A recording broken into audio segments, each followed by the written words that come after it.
Good afternoon, everybody. My name is E.R. Anderson. I'm the executive director of Charis Circle. Charis Circle is the nonprofit programming arm of Charis Books, and Charis Books is the South's oldest independent feminist bookstore. We're really honored to be here today in conjunction with the Auburn Avenue Library to celebrate the new book from Keith Boykin, Race Against Time, The Politics of a Darkening America. We're joined as well by Ted Winn, and Ted Winn entered the music industry in 2001 as a songwriter and recording artist. After garnering success writing for various artists such as Marvin Sapp and Tamala Man, Winn developed an affinity for the publishing side of the music industry. In 2005, he formed Veracity Entertainment, which is a publishing administration company that also manages music producers and composers in multiple genres.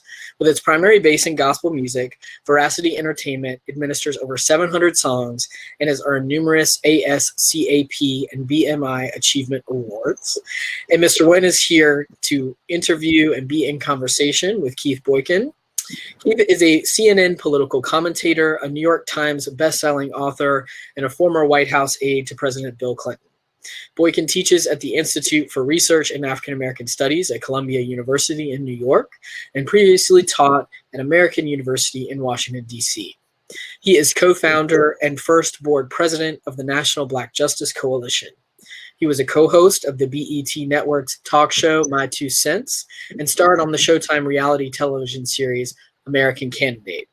He was an associate producer of the film Dirty Laundry, and he has appeared on many other television shows, including BET's Being Mary Jane. A graduate of Dartmouth College and Harvard Law School, Boykin is a Lambda Literary Award-winning author of 4 books, and he now lives in New York City.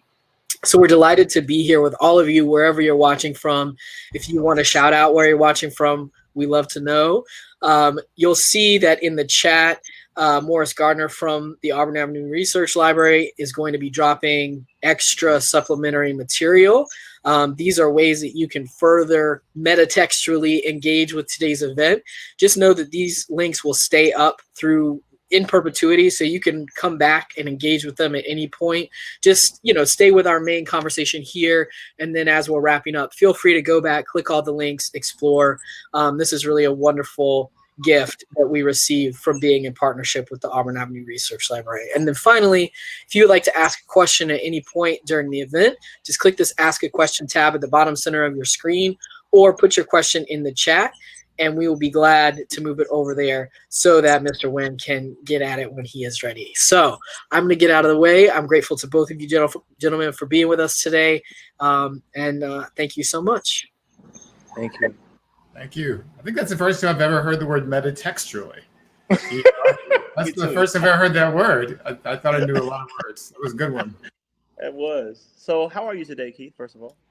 I'm doing really well. It's been a long week, a lot going on. The book dropped on Tuesday, had a book launch event on Wednesday. I've been doing media all week, social media all week, and then following you because I know you just have a new single that just came out this week. So it's just been a lot happening. Congratulations on your single. There's a lot happening this week. It's been a really busy week. Yeah. Well, I wanted to say that first of all, I think that this book. Well, I've known you for a long time, and you've always been a really forward-thinking, articulate, person who really, I think, engages the public in how to think more deeply about where we are, where we should be, and kind of what's going on around it.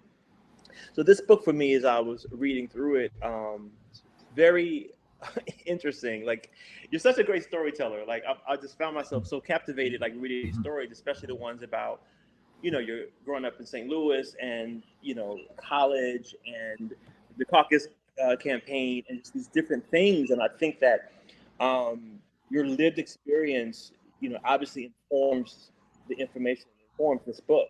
And I think it's a very important and a very timely conversation that we need to have. And I use the word need very intentionally, that we need to have in this country about where we are and, make an accurate assessment of where we are. Because unless you make an accurate assessment, then you can't, prescribe what you need in order to get better or to do better. And I think that one of the things, I'll say this before we get into it, is I think that part of what people don't understand is that oppression, racism, sexism, homophobia, transphobia, etc., don't just harm those people, that people feel like it's focused on. It harms the entire country. If you think about like all of the Black people who were held back and had to fight through, whatever in order to create or innovate, just think if they didn't have to do that, how much further the country would be if we gave everybody equal access and opportunity to be their best selves and move this country forward as a unit. So I think you're exactly right about that, Ted. Just the lost resources. Just think of hundreds of years of talent that was just poorly utilized or manipulated or extorted, exploited, that could have been used for any number of things, and we're seeing that African American people are so creative and talented and contributed so much to our culture and to our society at large in this country. And for hundreds of years, we didn't even allow that opportunity to happen. We didn't even allow that talent to flourish. So it's a tragedy. Well, as we get into it, Keith, what was the catalyst for you writing this book? Well, there's a lot of different catalysts. Now, I keep thinking about this question because people have asked me. And so the sort of substantive catalyst, I think, was what was going on the past 4 or 5 years in the Trump administration. There was just so much chaos and division, disruption in our country. I felt like somebody needed to sort of pull all together and talk about the racial component of it, because a lot of it was de-racialized. A lot of people were saying, this is not about race. These are just people who are upset because they have economic anxiety. That's why they're supporting Donald Trump.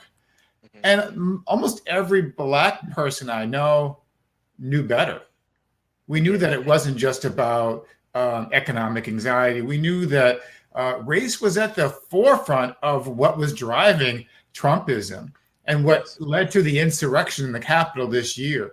Part of the reason why people won't agree to wear masks or take the vaccine. Yeah, there are people of all different races who feel that way, but there's a large segment of people who just don't like the idea of the government, the federal government, telling them what to do, in part because this is history of the federal government telling white people that they have to be good to Black people. And that's this is exactly what the Civil War was about. The federal government telling white people, you can't treat Black people as slaves. And they hated that. And then we get to the civil rights movement. And once again, the federal government is telling white people, particularly in the South, you can't segregate people or discriminate against them against their race. And people hated that. And so there's been this anti-federal government sentiment from almost the beginning of the founding of this country that persists today, that is very much interconnected, interrelated to racism. I think that's spot on. I think that when we talk about these issues, people, again, they really I think it's intentional. They decontextualize what we're dealing with, right? And excuse me, Mr. Winn, I'm going to pause you for 1 second because I think one of y'all has an extra tab open and that's causing a bit of an echo. No. Let's see. I just closed one of my tabs. Okay, so let's. Are we still live though, right? Yes. Yes, we are. Okay.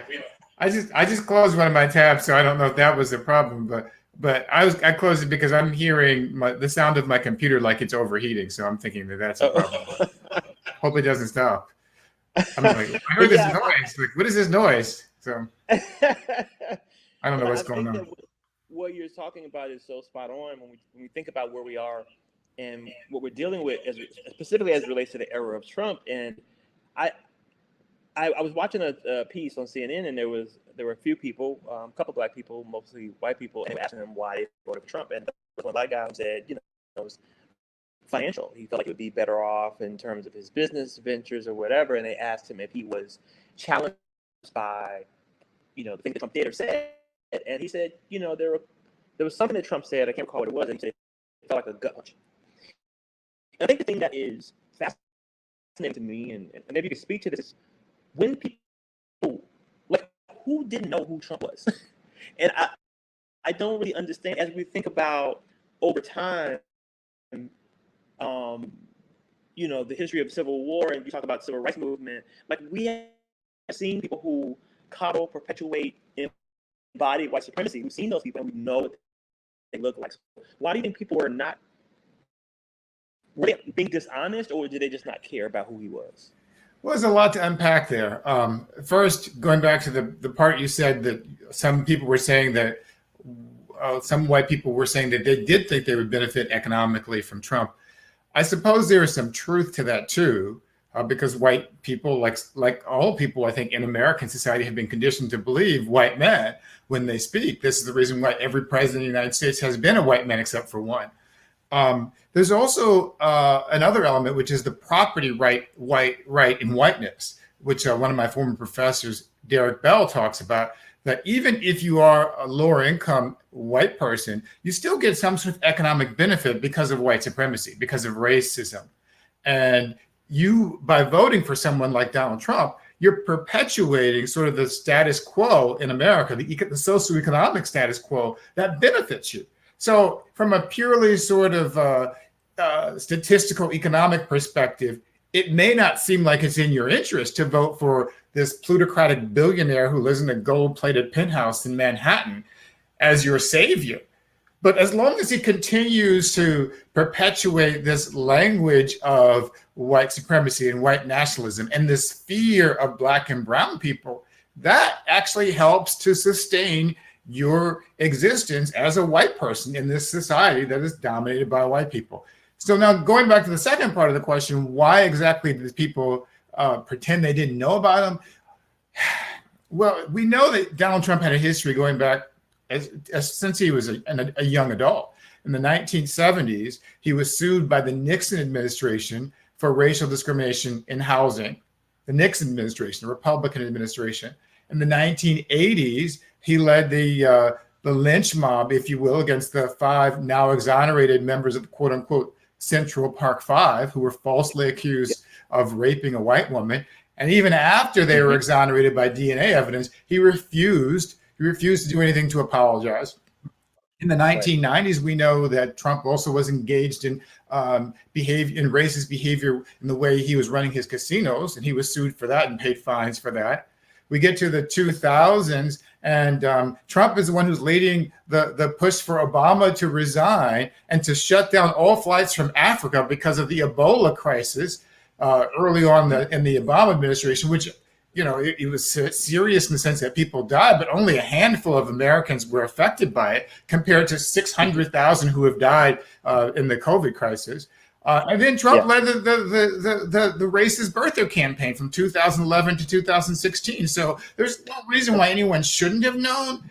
But I think a lot of people have convinced themselves that racism only shows up in a white hood. And if you don't have that hood, if you don't use the N-word, you can't possibly be racist. Or if you associate yourself with a Black person, that means you can't possibly be racist. Now, of course, they forget that every slave owner associated with Black people. They all had some association with Black people. So the idea that somehow that racism doesn't mean, or even white supremacy doesn't mean that you're afraid to or unwilling to associate or be in the company of Black people. So just because you see a picture of Donald Trump with a Black person doesn't mean anything. It means that you hold a mindset of white supremacy. You know, there was that line in that movie. I can't remember which movie it was. It came out earlier this year. You probably know which one it was. The Miami movie. One Night in Miami, I think it was. And there's a line, I think it was Jim Brown was at some house in Georgia or something like that. And he was talking to this guy who was an older white guy.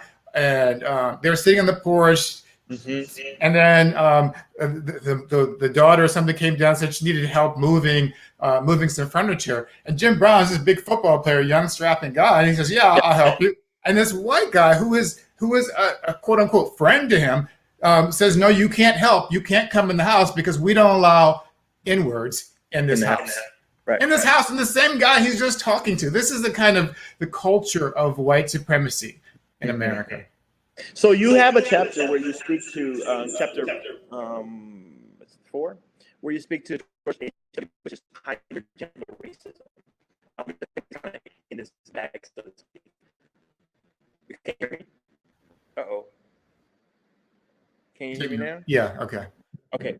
So So you have a chapter where you speak to, just called George H.W. Bush's Kinder, Gentler Racism. And I think that was a very interesting chapter, at least for me. Can you talk a little bit about like that chapter and the Willie Horton like idea, that like just how this whole thing came to be, and how you feel like in that particular point in history, racism looked, what it looked like, and why? Because people would love to, over time we romanticize history, and everybody's like, George H.W. Bush, nice guy, but these things are a reality. And I'm not saying that people can't evolve and change and grow, but the history is what the history is. So you're talking about the first George Bush, who was the president from 1989 to 1993. And that George Bush was known for compassionate conservatism before his son was. He knew even in the 1960s when he ran for U.S. Senate that the Republican Party had a branding problem, that conservatism was looked upon as being too harsh. So they came up with this term, compassionate conservatism, that was supposed to mean we're conservative, but we're nice about it, And George H.W. Bush talked about a kinder, gentler America and 1,000 points of light. It's very poetic language about an inclusive society. But he also was the same guy who voted against. I'm sorry, he didn't vote against because he wasn't in the Congress at the time, but he opposed the 1964 Civil Rights Act.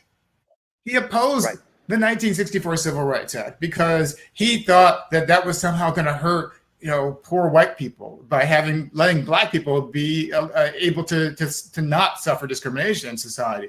So he's able to rebrand himself over the course of several decades, becomes a vice president to Ronald Reagan, and he runs his campaign in 1988 that is laced with racism because of this idea of Michael Dukakis, his Greek-American opponent, is going to let out black prisoners, fling open the doors of our nation's prisons, and let out black prisoners to go out and rape and pillage and murder people. And they use the example of this one man, Willie Horton, who wasn't really his name, by the way, but that's the name they created for him, Willie Horton, as this sort of symbol of what would happen if Dukakis became president. So that was a campaign that was entirely based on race. And then even as president, I talk about in the book, that he led his own war on drugs that was so detrimental that they entrapped a young black man who had no history of connection to the White House, but they wanted to do a speech with the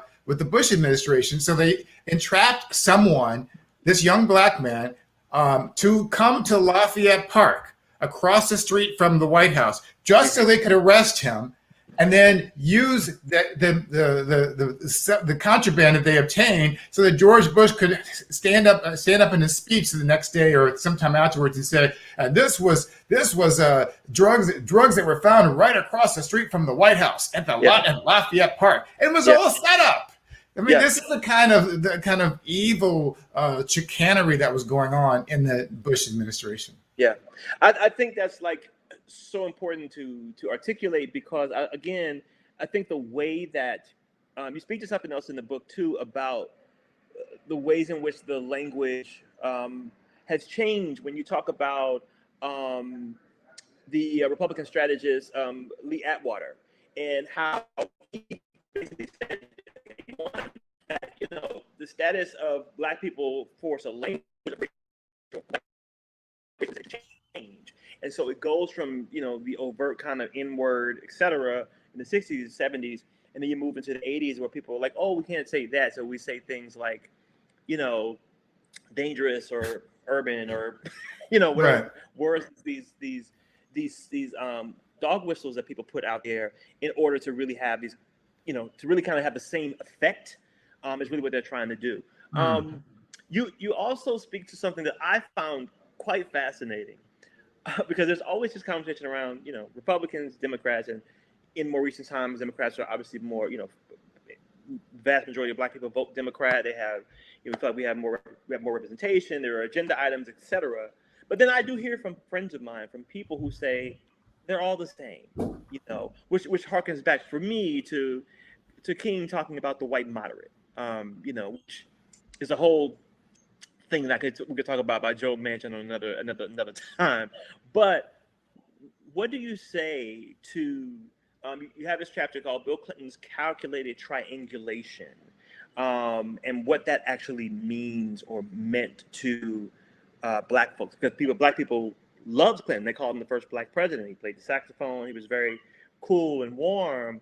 But I think by the end of his administration, black people were kind of like, I don't know. Well, yeah, there's a lot to unpack in that one too. I do think, I don't believe the idea that both political parties are the same.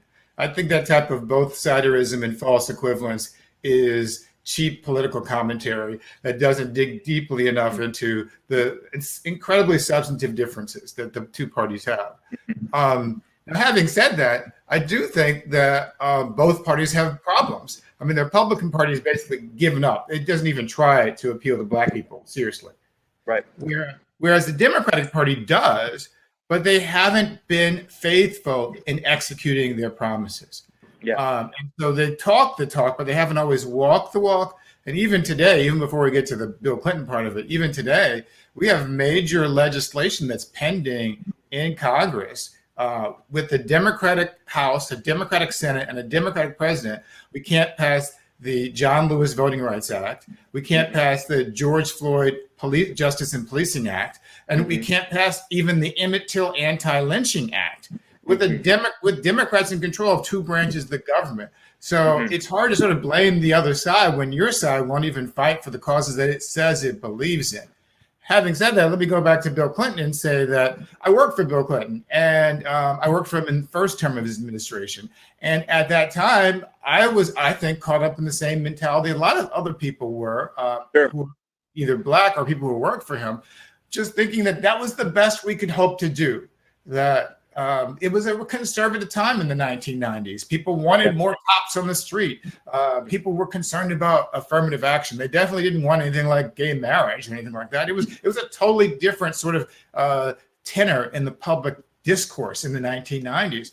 And Bill Clinton played into that. He tried to sort of portray himself as a different kind of Democrat. That was what the calculation was. He wanted to get Republicans to like him and Democrats to like him. And in the end, the Republicans didn't like him, but he ended up creating policies that they should have liked. He created, for example, he signed the crime bill, for example, which it wasn't solely responsible for, but it contributed to the policies of mass incarceration. He signed the welfare reform bill, which is a disastrous policy, which actually ended the federal welfare guarantee as we knew it. He also signed the Defense of Marriage Act, which was the first federal law to legalize discrimination against LGBTQ people and to declare that a marriage only exists between a man and a woman. And he signed financial deregulation laws, which helped to precipitate the financial crisis we had in 2008 and 2009. So looking back in history, it's hard to sort of say that Bill Clinton was the best president we could have gotten. But at the time, it seemed like he seemed to be doing what we wanted him to do, in part because we were judging him based on his enemies. And his enemies were rabidly conservative, Newt Gingrich types who wanted to take over the government and destroy any sort of federal welfare at all. And so Bill Clinton was sort of the middle ground who was saving us from those people. Yeah, I think that's spot on, and I think that happens so often in politics. You know, you have these candidates that are put forward, and people are kind of like, well, you know, this person is okay, and this person is really, really, really, really horrible. And I think that's kind of what we're looking at now. And I don't want to make this about Manchin, and I'm not saying he's horrible, but I think that's kind of what we're contending with. We have a situation where, you know, there are hundreds of laws put forward in almost every state to restrict voting.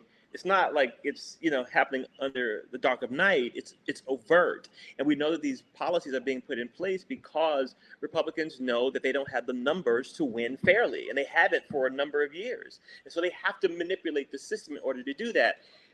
All of us knowing that, you and I knowing that, people watching knowing that, how can Manchin not know that, right? I mean, I just don't believe he doesn't know it. So then it raises the question, and what is the calculus? Like, what is really happening in his mind, even when a plurality of West Virginians support the John Lewis Voting Rights Act? Like, it's not even like he's representing the constituency. So it's like, who are you representing then?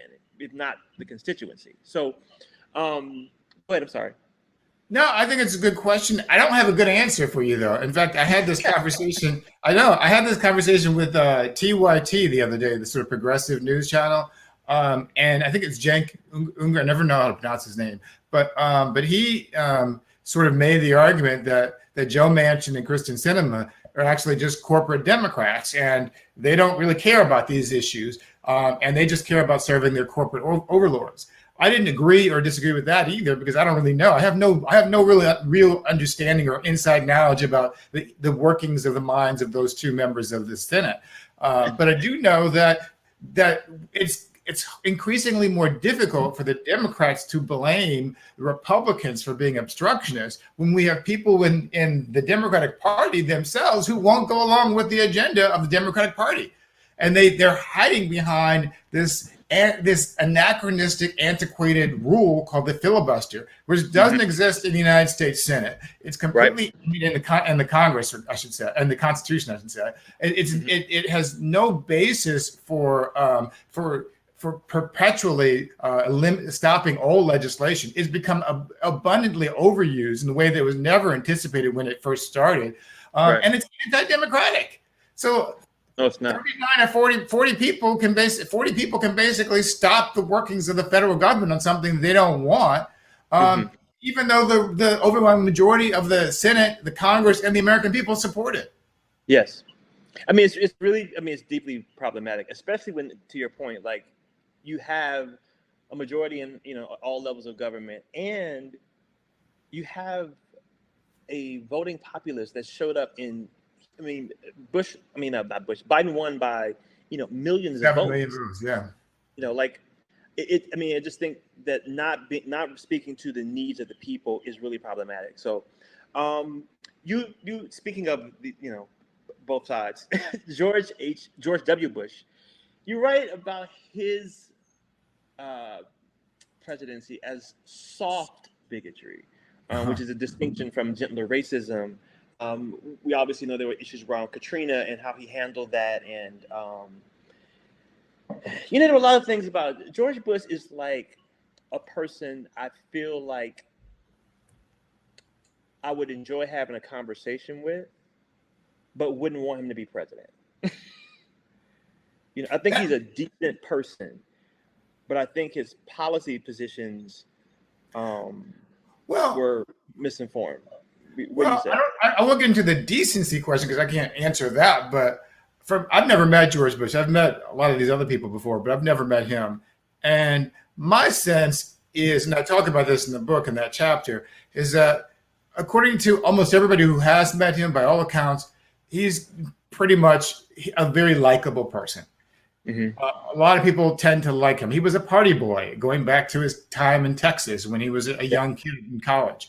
And he was never particularly known for being intellectually insightful or stimulated, but he was always known for being gregarious, the life of the party. And so I'm not surprised, for example, that George W. Bush would have a friendship with Michelle Obama. People always talk about whenever they see the two of them together and they're holding hands at some ceremony or something, 9/11 or a funeral or something. People are always inspired by that. I'm not surprised that they would have a friendship where they would get along well, because it seems like he gets along with a lot of different people. Sure. But I don't think that his policies were helpful to Black people. No. And the term soft bigotry comes from a speech that he gave himself, where he talks about the soft bigotry of low expectations for Black people. Yes. That's what he referred to. And I turned that around to suggest that there was actually a soft bigotry in the way that he actually ran his administration. And the most glaring example that everyone could point to, of course, Kanye West pointed this out on national live TV, was Hurricane Katrina. The idea that an entire American city was being wiped away, flooded and destroyed virtually because of this hurricane happening live on national television. Everybody could see it on CNN, MSNBC, or whatever network. And the president of the United States sat in his ranch in Crawford, Texas, doing nothing. It took days before he even got on the plane and flew over, not stopped, but flew over and looked down on the window of Air Force One. And I guess he thought that was supposed to impress us, but he looked like some sort of king or an emperor looking down at his poor little subjects who had to suffer, and he wasn't able to do anything about it. He sends in Michael Brown, who was the FEMA director at the time, did a horrible job, had no experience, the head of the Arabian Horse Association, should never have been appointed, got there not because of qualifications. Speaking of soft bigotry, and he gets down there. He does not know what he's doing. He's completely unprepared for it. And Bush goes up to him at a press conference and says, "Brownie, you're doing a heck of a job." Unbelievable. I remember that. I mean, obviously that was very popular, and it was a disaster. Like, people lost their lives, they lost their property, like they lost businesses. Like, it was an absolute disaster. And I think, and not just people, I should point out, but Black people. This was a Black city. The victims of Hurricane Katrina, especially in New Orleans, were disproportionately Black. They were, absolutely. And I think that was the kind of way at least I perceived it, is, his kind of flippant response to it, because I just can't imagine that, you'd have a flood in some majority white space, especially an affluent one, and the president would fly over it, right? Or wait days to go, like, because those would be his friends, first of all, calling. Right. You call him and check on his friends, how are you?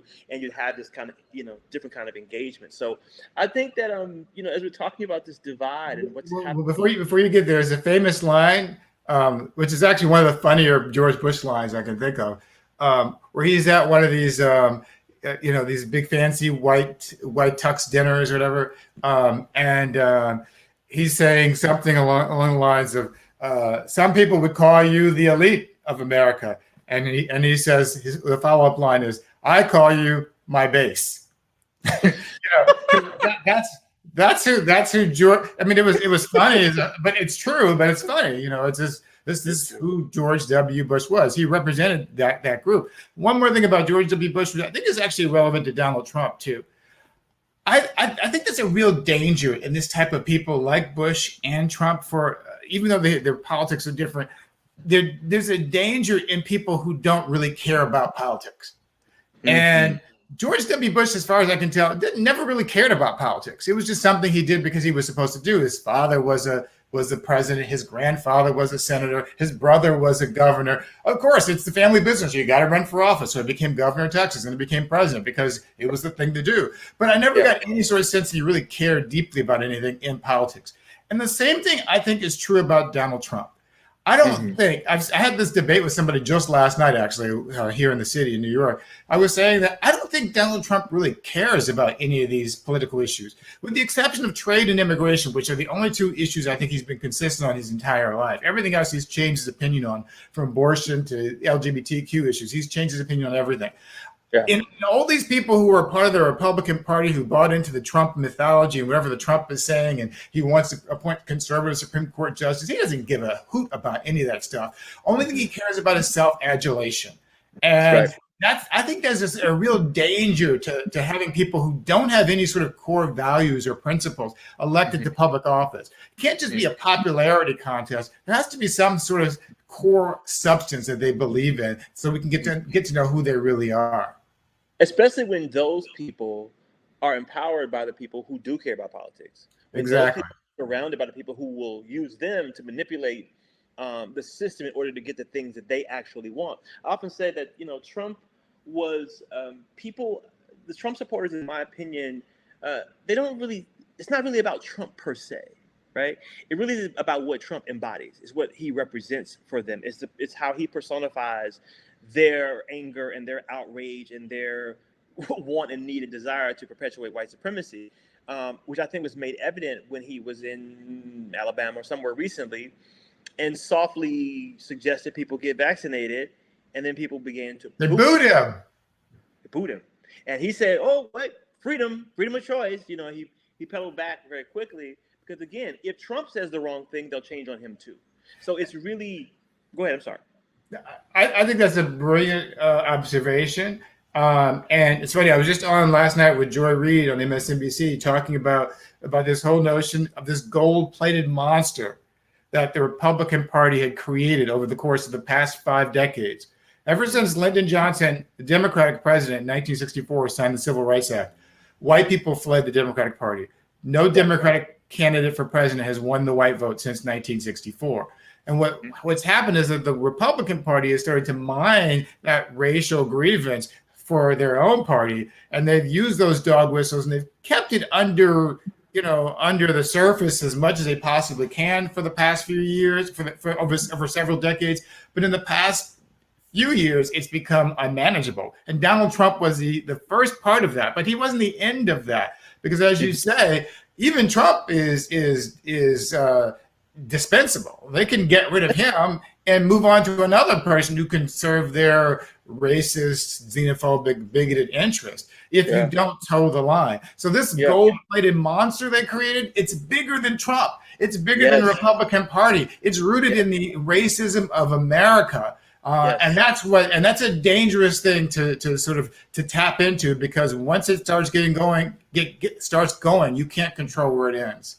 100%. Like they'll just take Trump out and put Larry Elder. So there's a question from a viewer I'd like to read to you right now. So it says, what do you say to folks who don't hear or understand the white supremacy encoded into the objections of federal overreach? What's the best way to help people who don't think about political history understand why the current federal/states' rights issues are and always have been about racism? It's a great question. Book. I don't know that it's possible to help people understand that unless they understand history or are willing to at least explore history, because the explanation for that is rooted in history. The best sort of advice I could give is for them to go back and look at or read Lee Atwater. Lee Atwater, who, as I said before, was George H.W. Bush's campaign manager in 1988, gave a famous interview with The Atlantic, I believe, where he explicitly explained the Republican Southern strategy. He explicitly explained that they don't say the N-word anymore because they know that's politically unacceptable, but they do other things. They talk about tax cuts.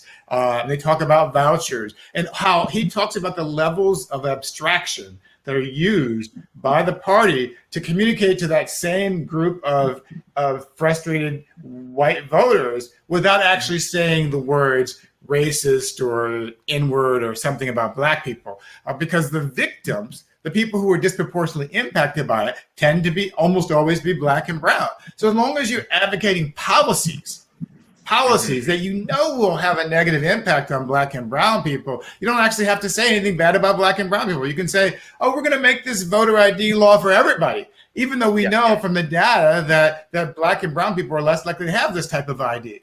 Or we're going to say, as they do in Texas, for example, that we're going to allow people who have a gun owner's card to be able to register to vote with that, but we're not going to allow people who have a student ID from a Texas university, a state issued university, to be able to vote with that. I mean, clearly there's a disparate impact because the people who are gun owners, they think, are more likely to be white, male, and Republican, whereas people who are students are likely to be young and people of color and Democrat. So it's a matter of using your brain on the one hand, studying history on the second hand, reading what Lee Atwater and the Republicans themselves have said on the third hand, and fourthly, just sort of analyzing the impact of who is being hurt by the policies that are being advocated. Well, to follow up on that question that was posed, like, I hear those answers, but what about those people who are not, going to read Lee Atwater? Those people who are not, who will go vote maybe, right? But is there a way that people can get a more condensed, simplified message to those people and help them understand what's happening, do you think? Because, like, I'll tell you, like, I find that with a lot of my friends who were, not, avid voters, I would have to talk to them about things that affected their lives. Like, I have a friend who lives in California who was like, I'm a musician, I don't really vote that much. And he has a daughter. And I asked him, did he love his daughter? And he said, yes. And I asked him, how do you feel? Do you have a car? He said, yes. Do you have to have an emissions test? Yes. Why? He was like, well, to monitor, how much pollution you put in the air. Why is that important? He was like, because you have to breathe that air. Yeah, you and your daughter have to breathe that air. Like, what is the toxic level? Who sets that level? Who says this is okay to have this much pollution coming out of your car, right? If you think about getting on an airplane, is it safe to fly on this airplane? FAA. If you think about if you turn on your water, do you have lead like in Flint, or do you have clean drinking water? I said, so politics literally affects every area of your life. If you hit a pothole, does that municipality fix the pothole or not? So I think me having that conversation with him, he was like, he could see how this had an effect on his everyday life in a way that most political campaigns are kind of up here, right? In policy, but not saying do you want your daughter to have clean drinking water? Then you need to have people in place who are conscious about the environment, right? And what that means. So I know it's a long way kind of reposing this question, but do you feel like there are ways like that or other ways that we can get people to pay attention who might not be as politically invested as you and I are?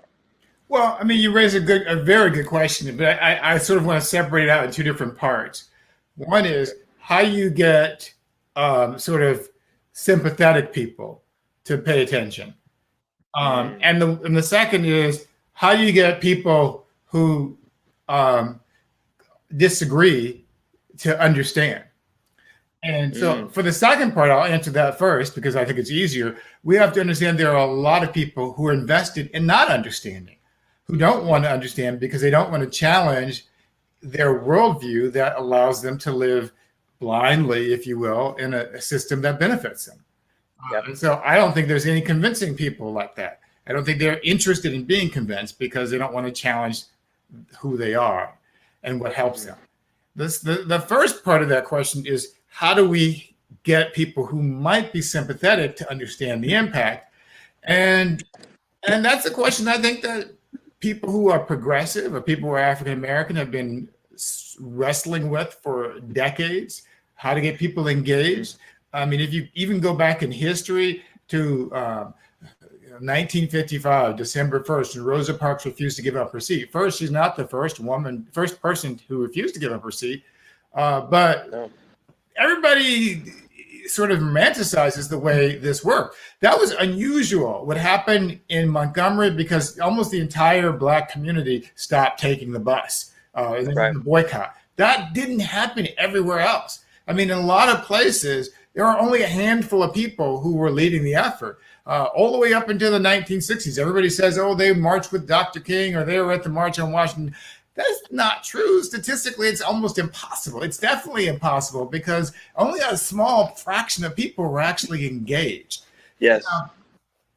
What we've learned, though, is you don't have to have everybody engaged in order to make a difference. That a small vote, there's an old quote from Margaret Mead, the anthropologist, who says, never doubt that a small group of thoughtful, committed citizens can change the world. Indeed, he says, it is the only thing that ever has.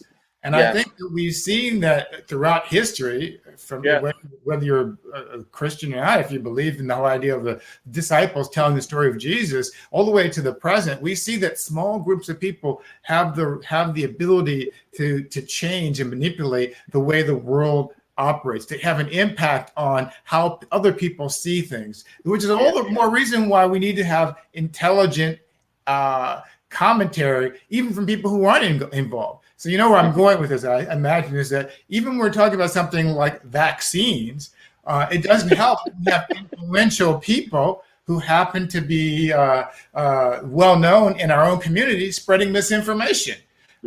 So my answer to this is, and I have a chapter about this, is accountability, that we have to hold people in our own community accountable.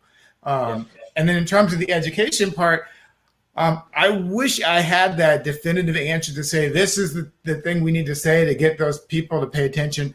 But I don't, and I welcome people who do have that, because I'm an aberration. I've spent my entire life interested in politics. I remember following the Jimmy Carter campaign in 1976. I remember that, and I was 11 years old. I remember I was a kid who watched the CBS Evening News with Dan Rather as a child every day. I would go home and watch the news. That was me. So I'm totally different. I don't understand why people don't care about these things. I do. So asking me is like asking, a farmer why people don't like cows. I don't know. Yeah, no, I get it. I understand. I mean, I definitely hated Meet the Press when I was a little boy. My grandfather used to watch it, but now I record it and watch it, all the time. So I want to, where our time is getting away from us, I definitely want to get your thoughts on chapter 7 of your book, Barack Obama's Unreciprocated Optimism. I think it's a very, very important chapter.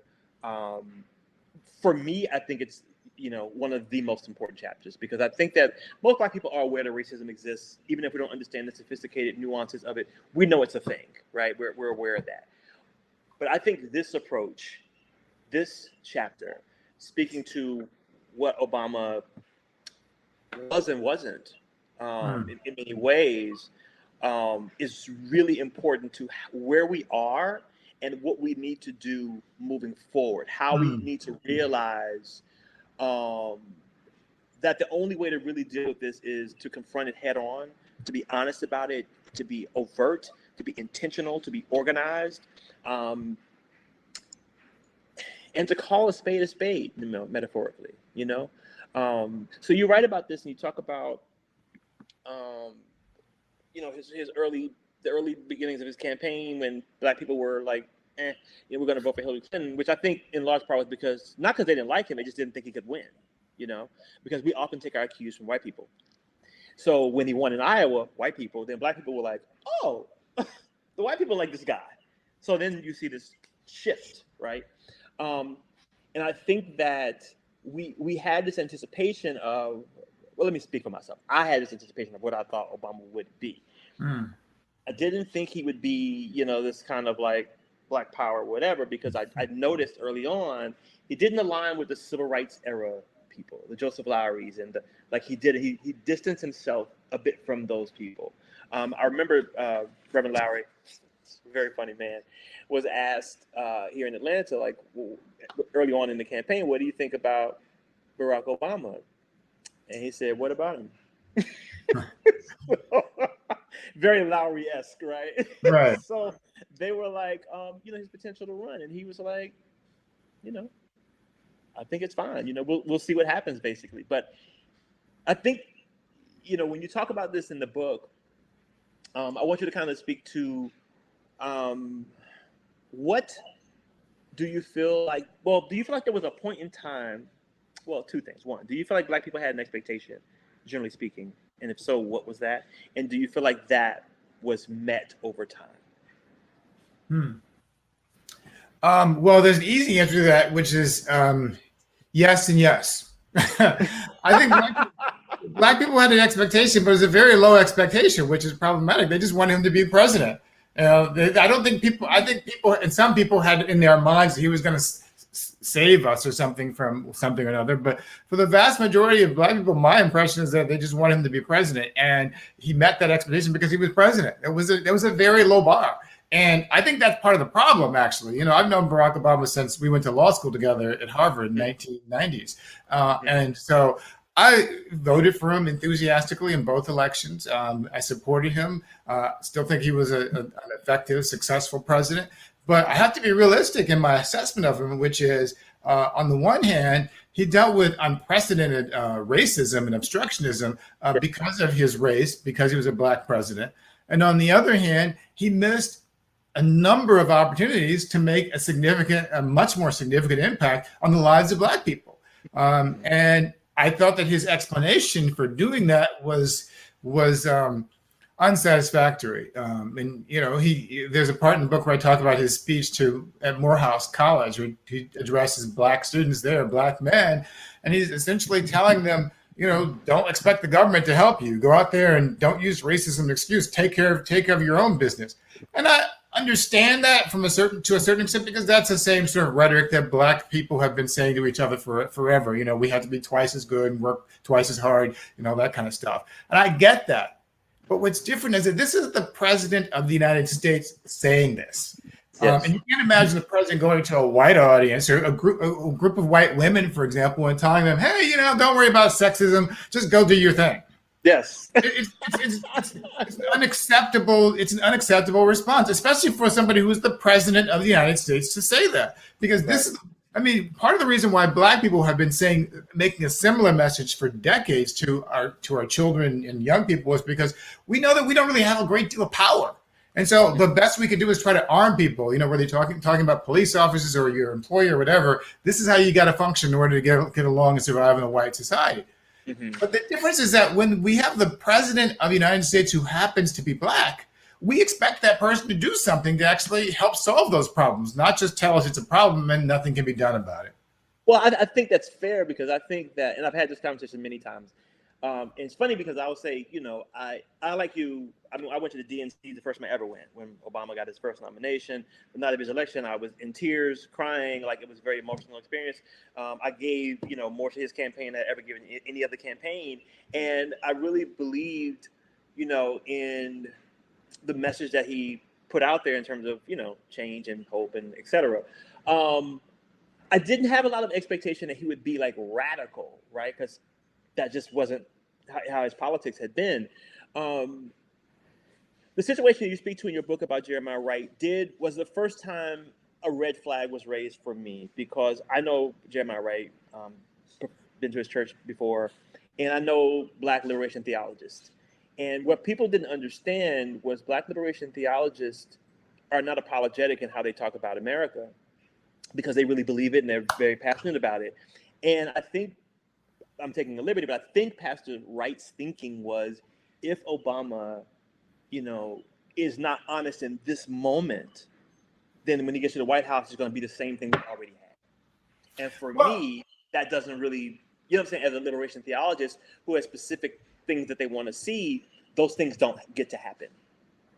And so there was this tension, you know, obviously happening because Obama was like, I need to be able to win in order to create change. And I don't know, ultimately, when I think about it retrospectively, you know, maybe I think Jeremiah Wright had a point.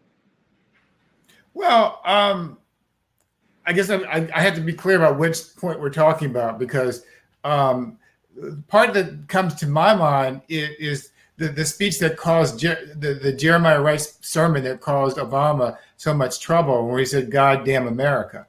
Mm-hmm. And that, of course, I definitely think he had a point there. And what happened afterwards, and the way that Jeremiah Wright and Obama sort of fell out, I don't really sort of have a strong opinion about what caused that and who's to blame for that. But I do think that the comments that Jeremiah Wright made that caused Obama to make that big speech on race in Philadelphia were knowable comments. Obama knew, or had to have known, about his sort of worldview, and they were comments that he made before I think Obama had even run for office. And I describe in the book, I believe, a scene where I first heard those comments. I was on the air on MSNBC, and then they played the comments for me, and I was a little stunned. And they asked me what I thought. And as I recall, my thought was, well, he's right. I mean, because the point he said was that we bombed Hiroshima and Nagasaki and we didn't bat an eye. And yes. I keep telling this to people all the time. We have this mythology of American exceptionalism. We're somehow this shining city on the hill. We have a perfect country. We have this perfect Constitution Declaration, which has set us up. And this is a wonderful country with no problems. Or if not that, we'll say that there's nothing wrong with America that can't be fixed by what's right with America.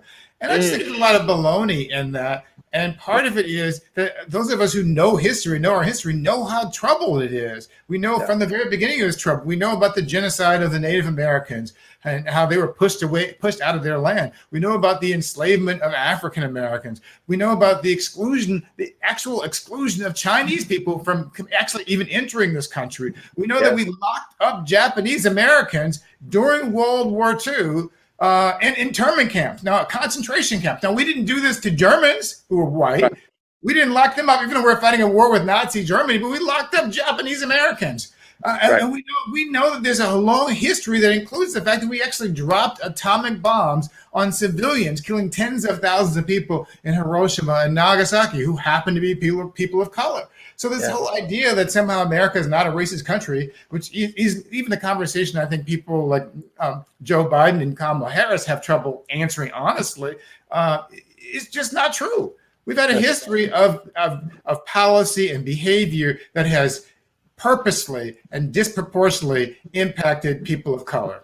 Yeah, knowing that we are in a struggle, knowing that we are having this race against time, why do you feel like, in summation, I guess, why do you feel like the Bidens and the Harrises of the world have a problem articulating honestly about that question?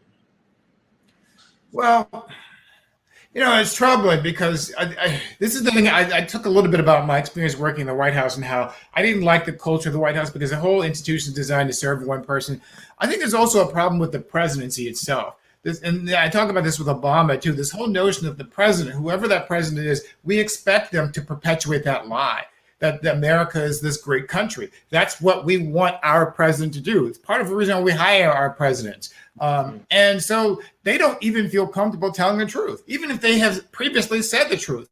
I remember during the campaign that Joe Biden spoke about systemic racism, as did Kamala Harris. I remember even when there was a question about defunding the police, Kamala Harris didn't say she was opposed to it during the campaign. She just said, well, what does defund the police mean?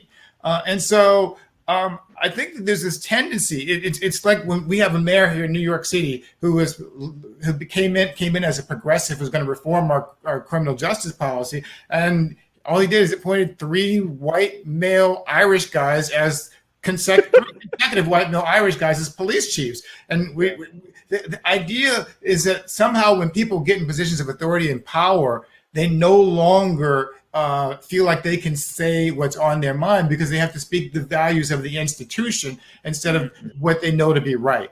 And I think that that's the same situation that unfortunately Joe Biden is in and Kamala Harris is in. It doesn't excuse their behavior, or even when Barack Obama was doing it, doesn't excuse their behavior. And mind you, interestingly enough, one of the only people I've seen in recent history who's actually defied that is Donald Trump.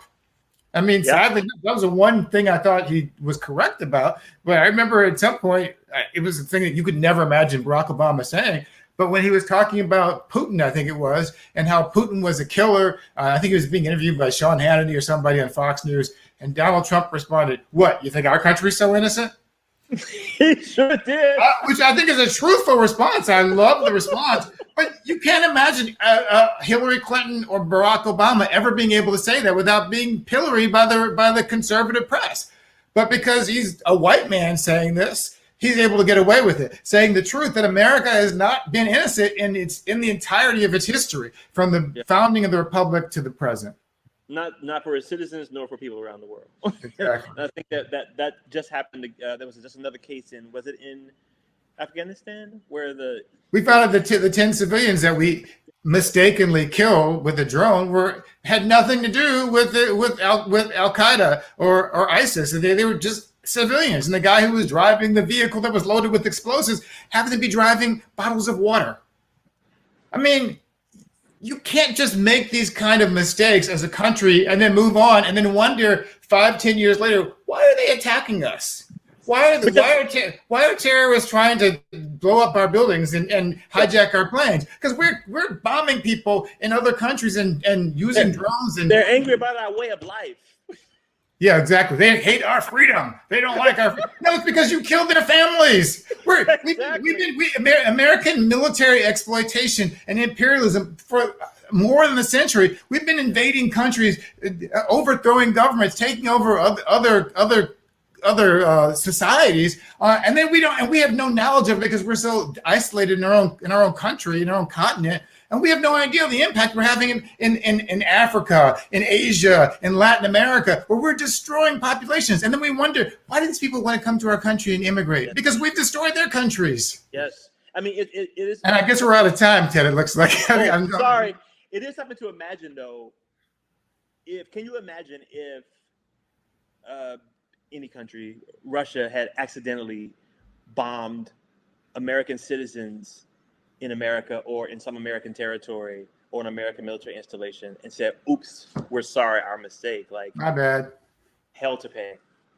All right, ER. Thank you, Keith, for this amazing. Thank you, Ted. Everybody who's watching or will watch, please get this book, The Politics of a Darkening America: Race Against Time, is out now. You can click this teal button at the bottom of your screen right now. Oh, that's what that is. Oh, That great. is it. Buy it directly from Charis. It really does help us when you buy your event books directly from us. Thank you both so much. I really appreciate this conversation, and we really appreciate this book, Mr. Boykin. Thank you to the Auburn Avenue Research Library on African American Culture and History for always being a wonderful partner for all of our events. And thanks to everybody watching at home. I'll be adding captions to this and putting it up on our YouTube channel. So that'll be out in a couple days. That's another great way to rewatch. And this link will be live, and folks can watch the rebroadcast as well. So if you tweet this out and let folks know, it'll be up and live.